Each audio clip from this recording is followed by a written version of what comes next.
दोस्तों नमस्कार। बीनिया संजय से मैं कौशल तिवारी। किसी भी को गाली देना बेहद आसान है और शायद यही वजह है कि केदारनाथ जैसे जगह पर भी बैठकर देश के प्रधानमंत्री नरेंद्र मोदी ने स्वयं को या स्वयं की पार्टी को हिंदू रक्षक और हिंदू वाली पार्टी बताते हुए तमाम विपक्ष को हिंदू विरोधी के कटघरे में खड़ा करने की कोशिश की और कहा कि धार्मिक उत्थान के इस दौर में तमाम विपक्ष के लोगों ने आस्था के केंद्रों की उपेक्षा की। कितनी आसानी से यह बात कह दी गई। क्या यह हकीकत है? यह सबसे बड़ा सवाल है, क्योंकि 70 सालों में जितने भी प्रधानमंत्री बने हैं उन सबकी कुछ न कुछ धार्मिक यात्रा भी रही है। राजीव गांधी गंगा आरती करते हुए बनारस में तस्वीर खिंचाते हैं तो इंदिरा गांधी भी धार्मिक यात्रा करती हैं। और भी तमाम जो प्रधानमंत्री और विपक्ष के नेता रहे हैं वे धार्मिक महत्व देते रहे हैं, चाहे वोट की खातिर ही क्यों ना हो। इस देश में 10 लाख से अधिक मंदिर हैं। क्या ये सभी मंदिर आजादी के पहले के थे? यह सबसे बड़ा सवाल है। क्या उन मंदिरों के निर्माण में कांग्रेस या दूसरे तमाम विपक्ष के लोगों की भूमिका नहीं रही है?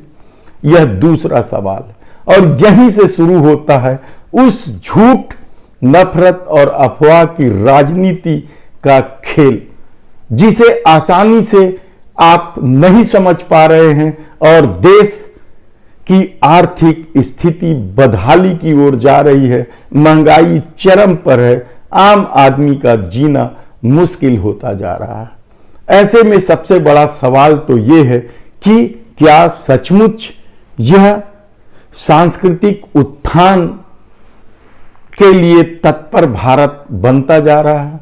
एक तरफ आप धार्मिक यात्रा करते हैं, दूसरी तरफ आप हत्या बलात्कारियों के सम्मान में खड़े हो जाते हैं, उन्हें छोड़ देते हैं, उनकी रिहाई हो जाती है। धर्म क्या यह बात कहता है?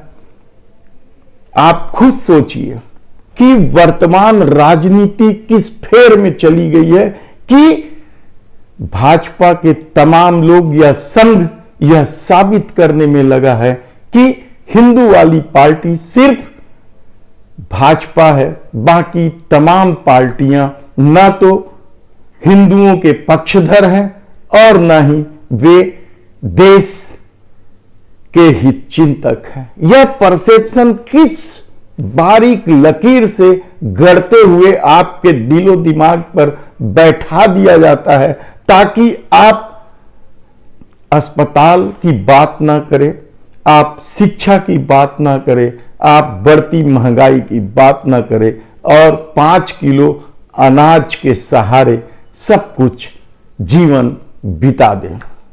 ये कैसी राजनीतिक परिस्थितियां हैं? इस परिस्थितियों को समझने के लिए क्या इतिहास के पन्ने उघेड़े जाए या धर्म ग्रंथ? निसंदेह रावण सबसे बड़ा शिव भक्त था और हमने बार बार यह बात इसलिए दोहराई है ताकि लोग समझे कि वह जितना बड़ा शिव भक्त था उससे कहीं ज्यादा दुष्ट था। तो धर्म और दुष्टता को एक मिलाकर नए भारत गढ़ने की इस कोशिश में क्या आम आदमी के लिए जीना मुश्किल नहीं होता जा रहा? स्वास्थ्य सुविधाएं पूरे देश में किस कदर बदहाली में हैं, यह एक कोरोना की बीमारी के समय ही पता चल गया था। गंगा में बहती लाशें, चिताओं की लंबी कतार, ऑक्सीजन के अभाव में दम तोड़ते लोग और नोटबंदी की वजह से टूटता आर्थिक ढांचा या चरमराता आर्थिक ढांचा इस देश को संभालने में पूरी तरीके से फेल हुए प्रधानमंत्री यदि केदारनाथ में बैठकर भी विपक्ष के लोगों को गाली दे, उनकी धार्मिक आस्थाओं पर सवाल उठाए और देश की विरासत और संस्कृति को स्वयं के बचाने के लिए खड़े होने की बात करे। भगवान ने तो सबको बुलाया है। जो भी व्यक्ति इस धरती पर जन्म लेता है ईश्वर की मर्जी से लेता है और उसे कुछ न कुछ कर्तव्य करना ही होता है और वह अपने शक्ति अनुसार करता भी है। तब सवाल ये है कि क्या आने वाले दिनों में सब कुछ बदल जाएगा? इस नए भारत में अपराध के साथ खड़ा होता धर्म दिखाई देगा? यह सबसे बड़ा सवाल है। सवाल उस गर्भवती बिल्किस बानो के साथ हुए बलात्कार और उनके 3 साल की मासूम बच्चों समेत 7 लोगों की हत्या के अपराधियों बस का नहीं है या दरिंदों बस का नहीं है। सवाल तो प्रदीप सेंगर से लेकर हाथरस और राम रहीम से लेकर कठुआ तक। तब सवाल यह है कि इन सवालों का जवाब क्या मोदी सरकार दे पाएगी?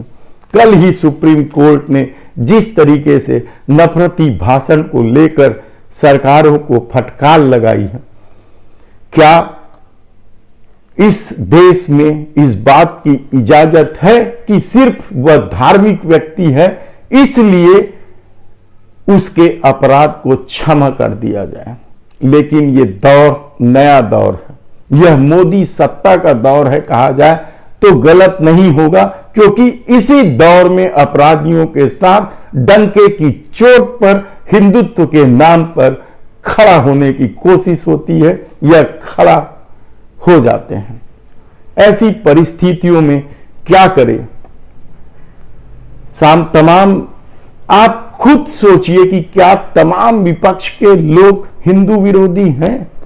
लेकिन आपके दिलों में जिस तरीके से परसेप्शन गढ़ा गया, जिस तरीके से एक पक्ष को उभारा गया, और यह खेल पिछले 100 साल लगभग पिछले 100 सालों से चल रहा है। शायद यही वजह है कि हिटलर की उस रीति नीति के अनुसार यदि झूठ को बार बार सच के हिसाब से बोला जाए तो सच का भ्रम होता है और शायद देश इसी भ्रम में जीने लगा है। शायद यही वजह है कि सत्ता अपने तमाम हथकंडों के साथ राजनीति को अपने अनुकूल करती है और असल मुद्दे से ध्यान भटकाती है। ऐसी परिस्थिति में आने वाले दिनों में इस देश का क्या होगा?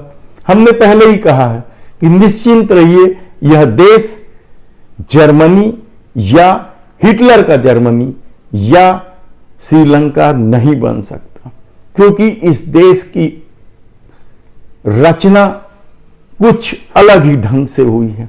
इस देश में सभी धर्मों का सम्मान पूर्वक अधिकार है और वे उसी अधिकार और ठसक के साथ इस देश के हित में खड़े हो जाते हैं। आप किसी भी विपदा में देख लीजिए, आप हाल में ही कोरोना के विपदा में देख लीजिए कि किस तरीके से एक धर्म विशेष को बदनाम करने की कोशिश की गई, बावजूद सभी धर्मों के लोग एकजुट होकर इस संकट से उबर पाए। ऐसी परिस्थितियों में महंगाई, बेरोजगारी से ध्यान भटकाने के लिए यदि धर्म का सहारा लिया जाए और केदारनाथ में भी बैठकर विरोधियों को गाली देने का काम किया जाए तो इससे आसान बात और क्या हो सकती है। धन्यवाद।